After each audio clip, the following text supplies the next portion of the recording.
What happens when two of America's most iconic personalities, both stars in their own right, find themselves locked in a battle of words that no one saw coming? Picture this. Two legendary coaches, each with their own unique style, sitting in front of a live audience. The cameras are rolling, the energy in the studio is high, and the banter, which everyone expects to be friendly, suddenly takes an unexpected turn. Before we dive into the shocking exchange that's about to unfold, make sure you hit that subscribe button and let me know in the comments. Whose side are you on? You're going to want to pick a side by the end of this one. Trust me. So here's how it all went down. The stage was set, the lights were bright, and everything was perfectly normal. Blake Shelton, the country music powerhouse known for his down-to-earth charm, was sitting across from Kelly Clarkson, the powerhouse singer who's made a name for herself with her raw talent and bold personality. Fans had seen them interact in various settings before, but nothing had prepared them for what was about to unfold. Kelly, with her trademark warmth and ever-present smile, began the conversation. "Blake, it's great to have you here. You and I have worked together for years, and I think we've gotten to know each other pretty well by now." Blake, ever the country gentleman, flashed a grin and leaned back in his chair.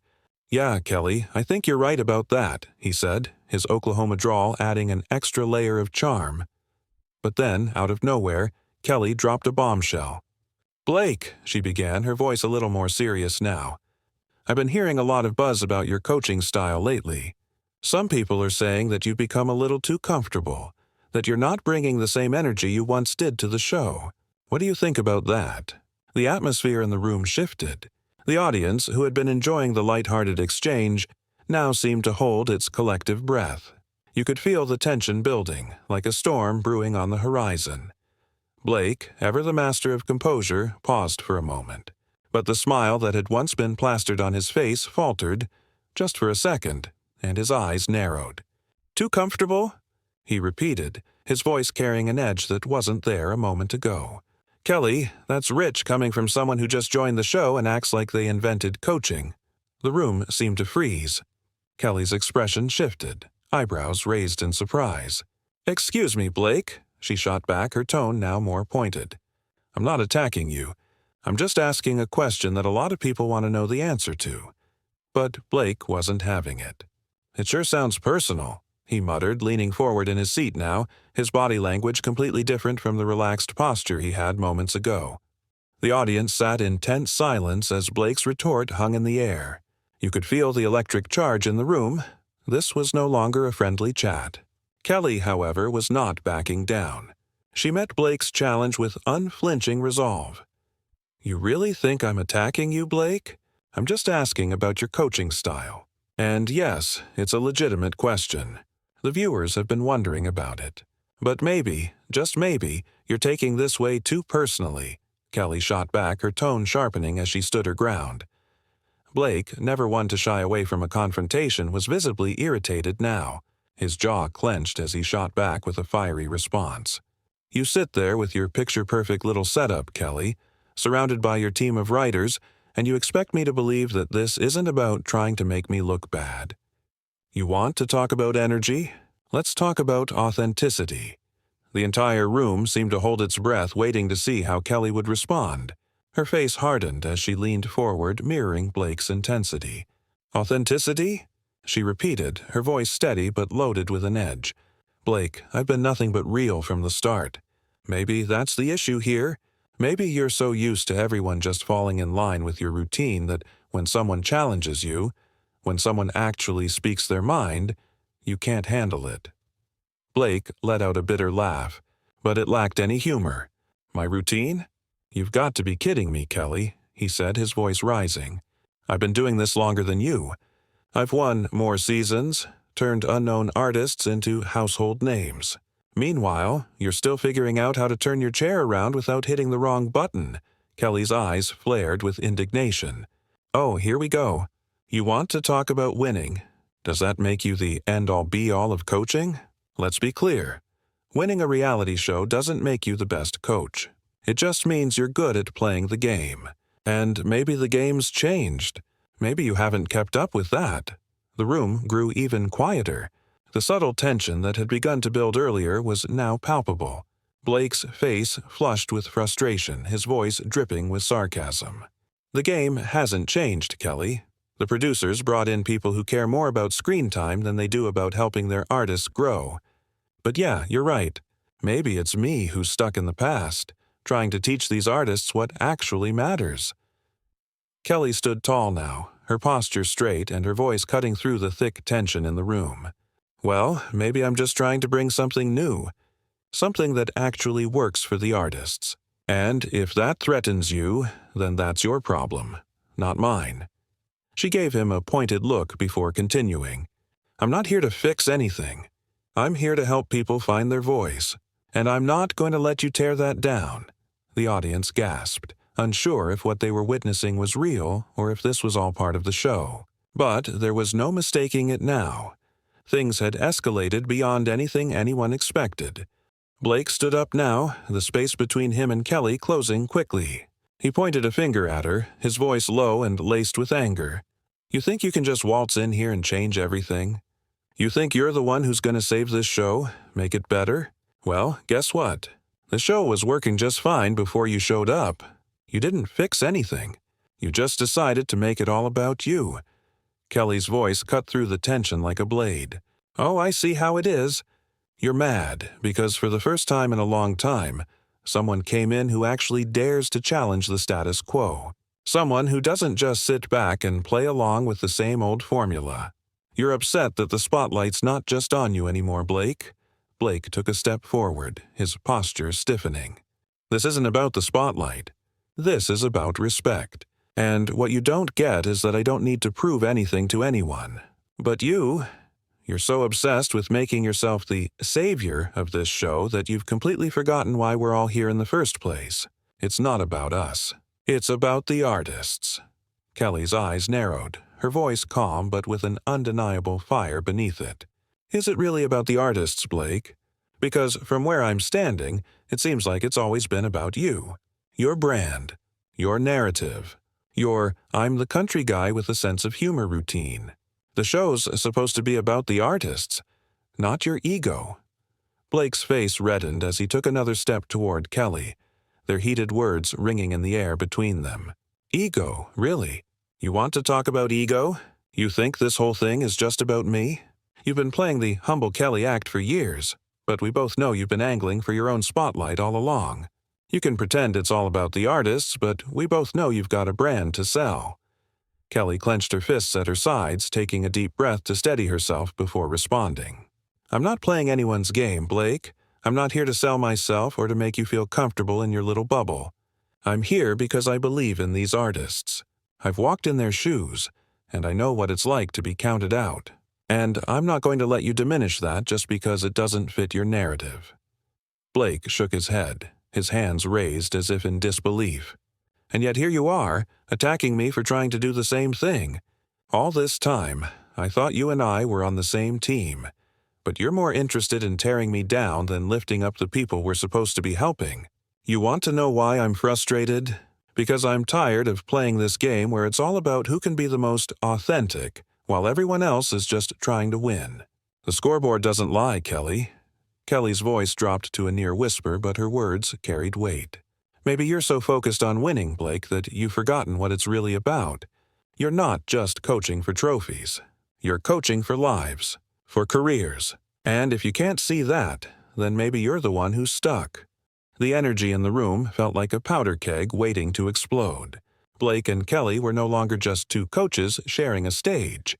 They had become adversaries in a battle of pride, principles, and personalities.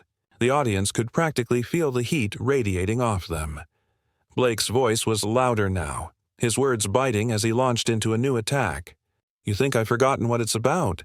Kelly, you've only been here for a few seasons. You don't get to come in and act like you're some kind of authority on the show, especially when you haven't even stuck around long enough to see how this all works. You think you're out there changing the game? What you're doing is playing catch-up. You're trying to be a part of something that's been here for years, but you're still trying to figure out how to fit in. Kelly's expression hardened, her voice unwavering. You think just because you've been here longer, that makes you right? That makes your way the only way? She took a step closer to him, her stance strong but measured. "I'm not trying to replace you, Blake. I'm not trying to tear anything down. But I am trying to help these artists in a way that's meaningful, not just about winning or making a name for myself, but about giving them something real, something that lasts beyond the spotlight." Blake snorted, disbelief written all over his face. "Oh, please.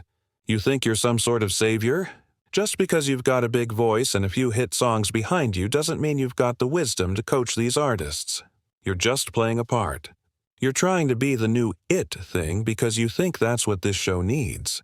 But you don't get it, Kelly. You're here to be a star, and that's all you care about." Kelly stood her ground, her eyes never leaving his. "No, Blake, I'm not here for the fame. I'm here for the same reason I've always done everything, because I believe in what I'm doing. I've been through the grind. I've fought for everything I've earned, and I'm not going to sit here and let you act like my success is somehow illegitimate just because it doesn't fit your good old boy narrative." The audience was visibly on edge, the tension thick in the air. There was no doubt now. The gloves were off. This was more than a debate over coaching techniques. This was personal. Blake stepped back, taking a deep breath as he tried to compose himself. But the words that followed still carried the weight of his frustration. "You're right about one thing. You fought for everything you have. But here's the thing, Kelly. You're so focused on rewriting the rules that you can't see what's working. I didn't get to where I am by reinventing the wheel every season. I stuck to what I knew and adapted when I had to. But you just come in here thinking you can change everything on a whim because you think the game is different. It's not. The rules are the same. If you can't see that, you're going to get left behind." Kelly's eyes softened just a fraction, but there was still a fire in her voice when she responded. "Blake, I'm not saying we have to throw everything out. But you're so scared of change. You're stuck in your ways, convinced that your method is the only right way. And I get it. Change is hard. But if you're not willing to evolve, to look at what's happening in front of you, then you're going to miss out on something real. I'm here because I believe in evolution. I believe in moving forward. I believe in trying new things. And that's what I'm going to do, whether you like it or not." Blake's face tightened, his arms crossing over his chest. "You really think this is about being stuck? You think I haven't evolved? I'm not afraid of change, Kelly. What I'm afraid of is watching this show lose what made it special just to cater to some new idea of what it should be. It's easy to come in and act like you have all the answers. But the truth is, this isn't some experiment. This is people's careers. And if you can't see the responsibility in that, then I'm not sure we're even talking about the same thing." Kelly tilted her head, her tone calm but cutting. "Blake, what do you think I'm doing? I'm not trying to tear things apart. I'm not trying to reinvent the show just for the sake of it. I'm here to make a difference. I'm here to help these artists find their voice. And if that's something you can't understand, then maybe it's not me who's stuck. Maybe it's you." The silence in the studio was deafening. The audience seemed unsure whether they were witnessing the unraveling of a friendship or the beginning of an epic rivalry. Either way, the tension was palpable and neither of them appeared ready to back down.